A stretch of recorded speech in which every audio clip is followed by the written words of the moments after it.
A gente estava falando antes sobre a raiva que as pessoas sentem do PT e tal, e a gente começou a falar sobre isso.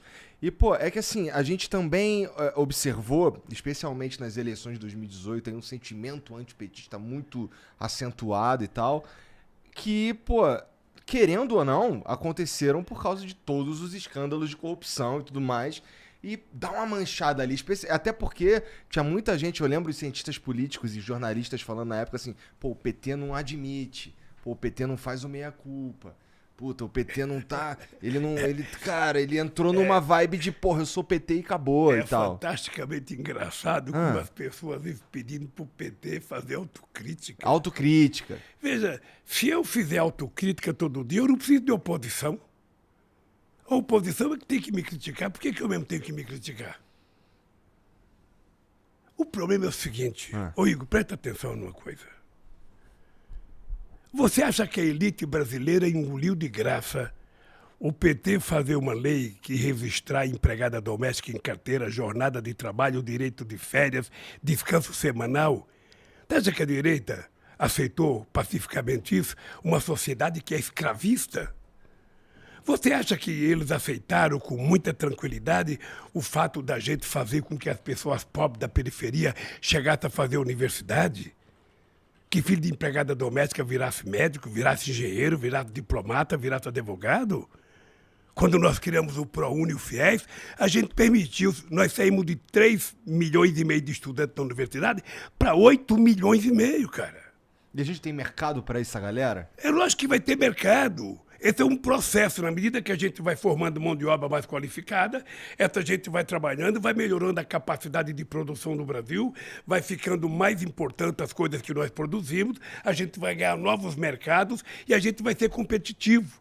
E mais ainda, a gente começa a exportar inteligência, conhecimento. Não tem que exportar só soja ou minério de ferro. Aham. A gente vai exportar conhecimento, como faz o Japão, como faz a China, como faz os Estados Unidos, como faz a Coreia. É que a gente tem um monte de gente que é formada, a gente tem um quarto dos dentistas do mundo. O problema, sabe o que é, Igor? O problema é que no Brasil nunca se levou a sério as camadas de baixo chegar à universidade. Eu vou te dar um dado para você registrar, que eu falo sempre. Eu me formei pelo ProUni. Eu vou te dar um dado. O Peru foi descoberto em 1492, quando Colombo chegou aqui. Em 1554, o Peru já tinha sua primeira universidade. O Brasil foi descoberto 8 anos depois. A primeira universidade brasileira foi em 1920, ou seja, nós demoramos 420 anos para fazer a primeira universidade. Por quê? Porque 420 universidades tem tudo a ver, pô. Porque os filhos do rico iam estudar na França, nos Estados Unidos, eles estudavam. E como era uma sociedade escravista, para que negro precisa aprender, índio precisa aprender e pobre precisa aprender? Não.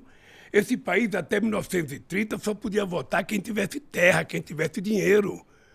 Sabe? Que era, mesmo que o cara não produzisse nada, se ele tivesse muita terra, ele virava conde, virava duque. E a gente não tinha. O analfabeto só foi começar a votar no Brasil na Constituição de 88. Ora, o cara sabe trabalhar, o cara sabe fazer pão, o cara sabe fazer um monte de coisa. Por que ele não pode saber votar? Por que ele era proibido de votar? Não, mas aí Então tem muita coisa errada na nossa você história. veja o atraso em que a gente está submetido. O Brasil foi o último país do mundo a fazer a independência, o último a abolir a escravidão, o último a dar voto para a mulher. Você percebe que há uma... Eu tenho um amigo meu que é jornalista e ele tem um sítio em Porangaba. Porangaba é indo para Sorocaba. Quando esse cara resolveu dar 13º salário para o funcionário dele, o restante dos sitiantes se rebelaram. Cara, como é que você vai dar 13º, vai dar férias? Sabe? Todo mundo vai querer. Ele arrumou inimigo por conta disso. Agora você imagina a gente colocar os pobres para ir para o aeroporto de Congonhas viajar de avião. O Guarulhos.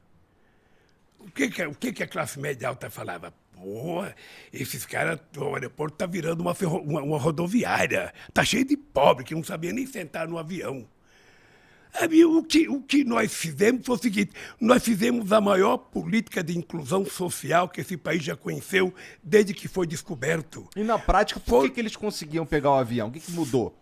Eles passaram a ganhar mais, o salário mínimo aumentava todo ano, o pequeno agricultor começou a ganhar mais porque a gente dava mais dinheiro. Quando eu cheguei na presidência, o Pronaf era 5 bilhões, só liberava 2 bilhões. Quando nós deixamos o governo, era 30 bilhões. Então a gente criou programa de PA para comprar alimento, a gente comprou o PNAE para comprar alimento e dar para as pessoas mais pobres nas escolas. Ou seja, nós fizemos um programa de inclusão social, nós criamos o Pronaf Mulher. A mulher recebia o dinheiro, o Minha Casa Minha Vida, a escritura era dada no nome da mulher. Sabe? O Bolsa Família, o cartão era no nome da mulher. Porque a gente inverteu um pouco a lógica de achar que os pobres não podem subir um degrau na ascensão social. É preciso as pessoas compreenderem. Nós tiramos 36 milhões de pessoas da miséria absoluta, acabamos com a fome nesse país que votou agora poderosamente forte, e nós conseguimos colocar 42 milhões de pessoas com padrão de classe média baixa. A coisa mais orgulho que eu tinha quando eu chegava no Nordeste, os caras falavam: Lula, eu encostei o meu jumento e comprei uma motocicleta.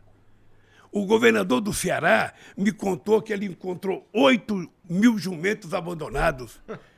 Sabe? Ele teve que criar um lugar para guardar o jumento, porque o cara evoluiu. Ô Igor, ninguém quer ser pobre, cara. Ninguém quer ser pobre, ninguém quer comer mal, ninguém quer se vestir mal. Todo mundo quer ter as coisas. Por que o cara é pobre? Porque ele não teve oportunidade. Ele não teve chance. O que a gente vai fazer agora?